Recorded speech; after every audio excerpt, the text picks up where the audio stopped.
ಪರಪ್ಪನ ಅಗ್ರಹಾರದಲ್ಲಿ ಕಾರಾಗೃಹದಲ್ಲಿ ರಾಜಾತಿಥ್ಯ ವಿಚಾರಕ್ಕೆ ಸಂಬಂಧಪಟ್ಟಂತೆ ಇಂಥದ್ನೆಲ್ಲ ಸಹಿಸಿಕೊಳ್ಳೋದಕ್ಕಾಗೋದಿಲ್ಲ, ನಾನ್ಸೆನ್ಸ್ ಅಂತೇಳಿ ಗೃಹ ಸಚಿವ ಪರಮೇಶ್ವರ್ ಅವರು ಗರಂ ಆಗಿ ಮಾತನಾಡಿದ್ದಾರೆ. ಹೀಗೆಲ್ಲ ಆಗ್ತಾ ಇದ್ರೆ ಅದು ಜೈಲು ಅನ್ನಿಸ್ಕೊಳ್ಳಲ್ಲ. ಉಗ್ರರಿಗೆ, ರೇಪಿಸ್ಟ್ಗಳಿಗೆ ರಾಜಾತಿಥ್ಯದ ಬಗ್ಗೆ ಪರಮೇಶ್ವರ್ ಅವರು ಗರಂ ಆಗಿದ್ದಾರೆ. ಬಿ ದಯಾನಂದ್ ಅವರನ್ನ ಮುಖ್ಯಸ್ಥರನ್ನಾಗಿ ಮಾಡಿದ್ದೀವಿ.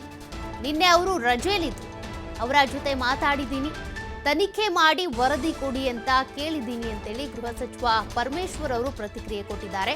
ಪೊಲೀಸ್ ಅಧಿಕಾರಿಗಳ ಸಭೆ ಕರಿತೀವಿ, ಸೀರಿಯಸ್ ಆಗಿ ಕ್ರಮ ತೆಗೆದುಕೊಳ್ತೀನಿ ಅಂತ.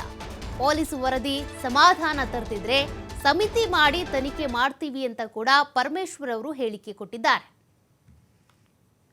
ಸಸ್ಪೆಂಡ್ ಮಾಡಿತ್ತು. ಈಗ ನಾನು ನೆನ್ನೆದು ಕೂಡ ನಮ್ಮ ಯಾರು ಇನ್ಚಾರ್ಜ್ ಇದ್ದಾರೆ ದಯಾನಂದ್ ಅವರು, ಅಲ್ಲಿ ADGP ಅವರನ್ನು ನಾವು ಮುಖ್ಯಸ್ಥರನ್ನಾಗಿ ಮಾಡಿದ್ವಿ.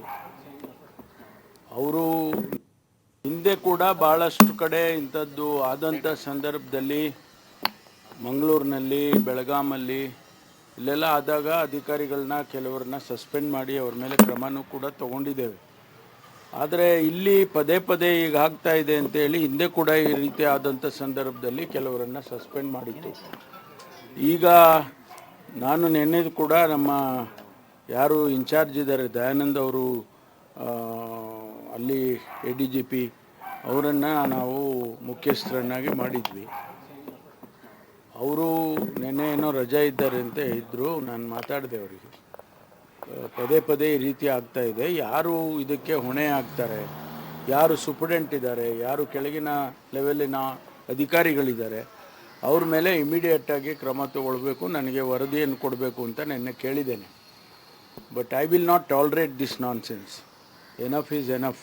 ಯಾಕೆಂದರೆ ಇದು ತುಂಬ ಈ ರೀತಿ ಆಗಬಾರ್ದು. ಇದು ನಾವು ಅಲ್ಲಿ ಕೆಲವು ಸಂದರ್ಭದಲ್ಲಿ ಸ್ಟಾಫ್ ಕಡಿಮೆ ಇದ್ದಾರೆ ಅಂತ ಹೇಳ್ತಾರೆ, ಆದರೆ ಇರುವಂಥ ಸ್ಟಾಫ್ಸು ಸರಿಯಾಗಿ ಕೆಲಸ ಮಾಡಬೇಕಲ್ವ. That is not an excuse. ಹಂಗಂತ ಹೇಳಿ ಸ್ಟಾಫ್ ಕಮ್ಮಿ ಇದ್ದಾರೆ ಅಂತೇಳಿ TV ಕೊಟ್ಬಿಡೋದು, ಅವ್ರಿಗೆ ಮೊಬೈಲ್ ಕೊಡೋದು ಅಥವಾ ಇನ್ನೂ ಏನೋ ಕೊಡೋದು, ಇವೆಲ್ಲ ಮಾಡಿದರೆ ಜೈಲಂತ ಅನ್ನಿಸ್ಕೊಳ್ಳೋದೇ ಇಲ್ಲ. ಅದಕ್ಕಾಗಿ ನಾನು ವರದಿ ಕೇಳಿದ್ದೇನೆ. ನಾನು ಇಮಿಡಿಯೇಟಾಗಿ ನಾನೇ ಒಂದು ಸಭೆ ಮೀಟಿಂಗ್ ತೊಗೊಳ್ತೀನಿ. ಮೀಟಿಂಗ್ ತೊಗೊಂಡು ಏನು ಲ್ಯಾಪ್ಸಸ್ ಇದೆ, ಅದಕ್ಕೆ ಏನು ಮಾಡಬೇಕು, CCTV ಕ್ಯಾಮ್ರಾಗಳು ಮತ್ತು ಎಲ್ಲ ನಾವು ಜಾಮರ್ಸು ಇವೆಲ್ಲ ಅಪ್ರೂವ್ ಮಾಡಿದ್ದೀವಿ, ಅಪ್ರೂವ್ ಮಾಡಿ ಕೊಟ್ಟಿದ್ದೀವಿ. ಅದನ್ನು ಇಂಪ್ಲಿಮೆಂಟು ಕೂಡ ಕೆಲವು ಕಡೆ ಮಾಡಿದ್ದಾರೆ, ಕೆಲವು ಕಡೆ ಇನ್ನೂ ಮಾಡಬೇಕಾಗಿದೆ. ಅದಕ್ಕೆ ಸೀರಿಯಸ್ ಆಗಿ ತೊಗೊಂಡು ಅದಕ್ಕೆ ಕ್ರಮ ತಗೊಳ್ಳೋದಕ್ಕೆ ನಾನು ಸಭೆಯನ್ನು ಕರೀತೇನೆ, ಅಧಿಕಾರಿಗಳ ಸಭೆಯನ್ನು.